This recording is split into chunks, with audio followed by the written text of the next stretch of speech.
안녕하세요. 현실주의자입니다. 최근에 시장이 참 애매하죠. 애매합니다. 근데 가만히 지켜보면 조금씩 바닥을 잡아가고 있는 모습이 보이고 있습니다. 지속적으로 최근에 말씀드린 포인트죠. 급등을 기대하지 않더라도 이제 폭락이 올 상황은 최소화되고 있다라는 겁니다. 내일도 시장이 올랐으면 하는 분들은 좋아요 한번 눌러주세요. 지금 보시면 자 어디 보자. 자 여기 계속 저점이 올라가고 있죠. 고점은 지금 계속 저항이 되고 있습니다. 지금 이게 삼각 수렴이죠. 이러면 여기서 갭 상승을 하면 크게 올라갈 수 있다는 겁니다. 지금 현재 야간 선물은 상승 중입니다. 내일은 갭 상승이 가능해 보인다. 근데 미증시는 조정 중이에요. 미증시가 조정 중인데 지금 야간 선물은 상승하고 있습니다. 일단은 종가를 봐야겠지만 내일 시초가는 갭 상승할 수도 있다는 가능성이 있습니다. 여기서의 갭 상승은 이때까지의 갭 상승이랑 완전 다릅니다. 매물대를 돌파하는 개념이거든요. 그럼 내일 거래량이 동반되면서 여기서 물렸던 애들이 어이구 이제 본전이다 하고 여기 물렸던 애들 어이구 본전이다 하고 오겠죠.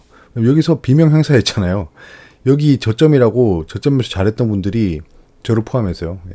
이렇게 올라갔다가 떨어지고 다시 반등하는 게 예상이 됐었는데 갑자기 개파락을 해서 백지 잘 가지고 있다가 물려버렸다는 겁니다. 여기서 지금 고통의 시간을 보내고 있다가 여기서 추가 매수한 사람들은 좀 괜찮겠죠.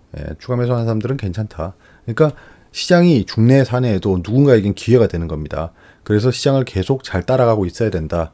어디가 저점일지 지속적으로 분석해서 따라가고 있어야 된다라는 겁니다.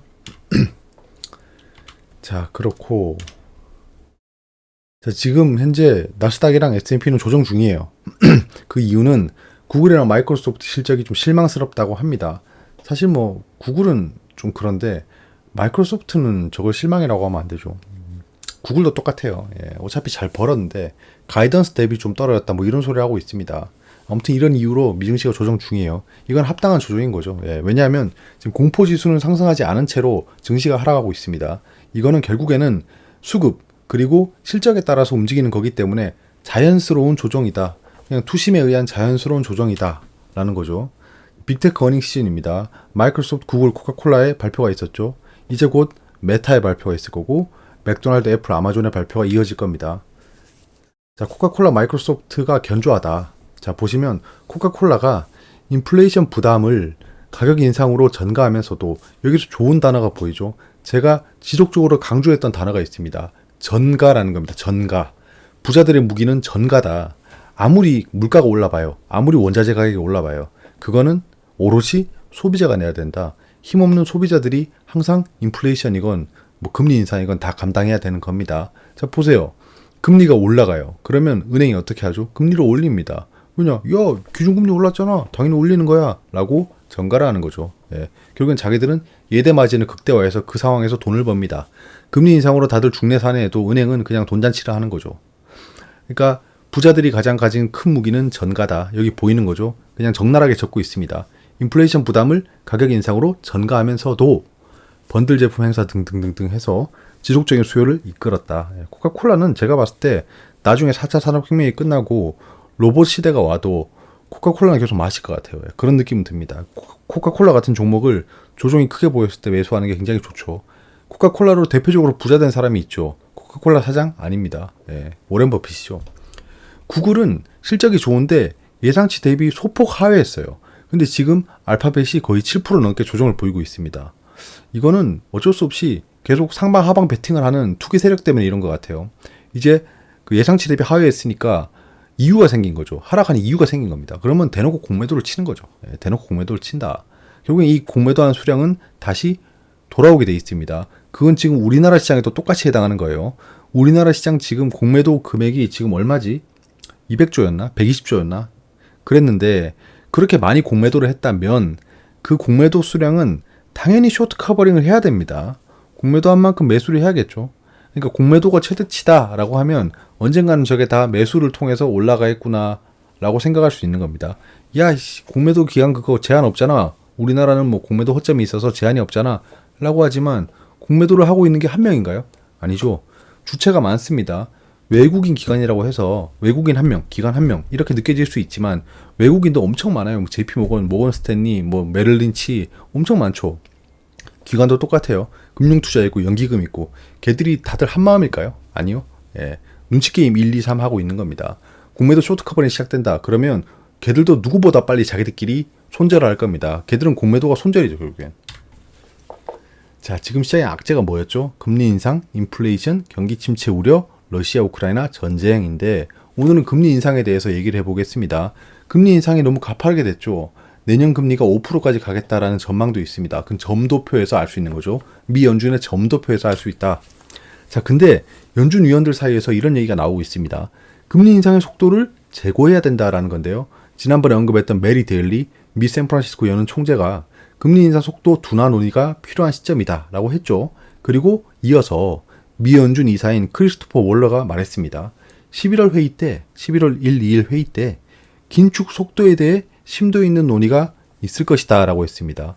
뭐 긴축 속도를 줄이자라는 주제는 아니지만 긴축 속도에 대해서 논의를 해보자라는 겁니다. 이때까지 긴축 속도에 대해서 논의해보자고 한 적이 없어요. 가파르게 계속 올렸죠. 자이언트 스텝, 울트라 스텝. 실제 속도를 늦추지 않더라도 이런 논의가 나온다는 것 자체가 금리 인상, 즉 긴축이 마무리되어 간다는 해석이 가능해지는 겁니다. 왜냐하면 금리 인상이 한창 ING다, 진행 중이다 라고 하면 긴축 속도를 좀 완화해야 되지 않나? 라는 얘기는 안 한다는 겁니다. 근데 사실 이 사단은 연준이 초래한 거죠. 아시잖아요. 작년에 에버리지 인플레이션 타겟이라고 하면서 평균 물가 인상률이 2%일 때까지는 연준이 인내할 거다 이렇게 얘기를 했습니다. 근데 그놈의 인내는 금방 끝나가지고 지금 역대급 속도로 금리를 인상시키고 있죠. 정말 똥볼을 찬 겁니다. 그런 고통은 오롯이 투자자랑 전 세계 국민들이 지고 있는 거죠. 결국엔 돈 가진 애들이 이렇게 가지고 노는 겁니다. 연준에 대해서 뭐 음모론도 많죠. 이건 나중에 그냥 썰로 얘기할 수 있는 포인트인데 아무튼 연준이 똥볼을 찼다. 파월 의장이 굉장히 큰 똥볼을 차서 지금 다들 고통의 시간을 가지고 있다. 근데 마냥 욕만 할 수는 없는 겁니다. 연준이 계속 제로금리 하고 그 다음에 양적 완화를 해서 주가가 부양됐고 다들 즐거웠잖아요. 거의 뭐 1년 넘게 상승을 했죠. 주가가. 그때는 뭐 그 유튜브를 찾아보면 전부 다 뭐 주식한다고 얘기합니다. 주식 방송 있고. 근데 최근에 그 사람 다 사라졌어요. 왜냐면 지금은 주식하는 인구도 줄어들었고 또 그 사람들이 더 이상 할 말도 없는 겁니다. 왜냐하면 시장이 올라갈 때는 그냥 아무거나 얘기해도 올라가는 거예요. 아무거나 얘기해도 올라간다. 아무거나 얘기해도 올라가기 때문에 굉장히 얘기를 하기 쉬운 상황이었습니다. 죄송합니다. 굉장히 얘기를 하기 쉬운 상황이었는데 지금은 어렵죠. 지금은 겪어보지도 못한 상황일 거고 여러 가지 데이터로 분석하지 않으면 이 추세를 따라가기 힘듭니다. 아무튼 11월에 이제 미국 중간선거가 있어요. 경기 침체는 저소득 근로자들에게 치명적입니다. 사실 이런 말도 있잖아요. 부자는 재산의 30%를 잃어도 부자예요. 근데 가난한 근로자가 실직하면 타격이 굉장히 큽니다. 그래서 정치권이 움직일 가능성이 굉장히 높아진 거죠. 근데 정치권이 움직일 만한 이벤트가 여러 가지 있죠. 그중에 가장 으뜸은 선거입니다. 당연히. 선거 때는 결국엔 민심을 잡기 위해서 보여주기식 정책을 펼칠 겁니다. 그래서 여기서 더 이상 정책적으로 옥죄는 상황은 없을 거다라는 겁니다. 연준에도 계속 압력을 넣겠죠. 압력을 넣으면 안 되지만 지난 트럼프 전 대통령처럼 계속 압력을 넣을 수도 있는 거죠. 그리고 한국의 상황을 보겠습니다. 증권사에 3조 원 풀기 시작했답니다. 3조 원의 금액을. 금융당국이요. 일반 기업이 발행한 회사채, CP, 기업어음이죠.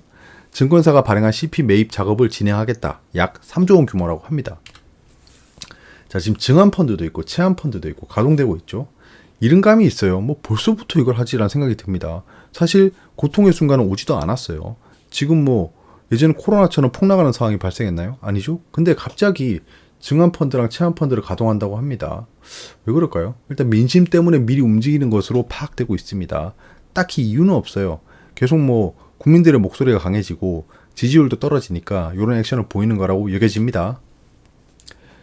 그걸 보면 지금 회사채 시장이 거래가 급감하고 있어요. 댓글 중에 또 현재 여러분들 중에 굉장히 경제에 대한 이해도 글로벌 매크로를 잘 따라가고 계신 분들은 좀 질문을 좀 많이 해주시더라고요. 레고랜드 사태로 인한 회사채 시장에 대해서 어떻게 생각하냐라고 하는데 그거는 간단하게 말씀드릴 수 있는 문제는 아닙니다. 굉장히 데이터를 많이 수집을 해야 돼요. 채권 시장부터 시작해서. 근데 간단하게 보면 이런 데이터가 있습니다. 레고랜드 채무 불이행 디폴트죠. 나 돈 못 내 이겁니다. 그런 사태가 발생하고 A등급 굉장히 우량한 거죠.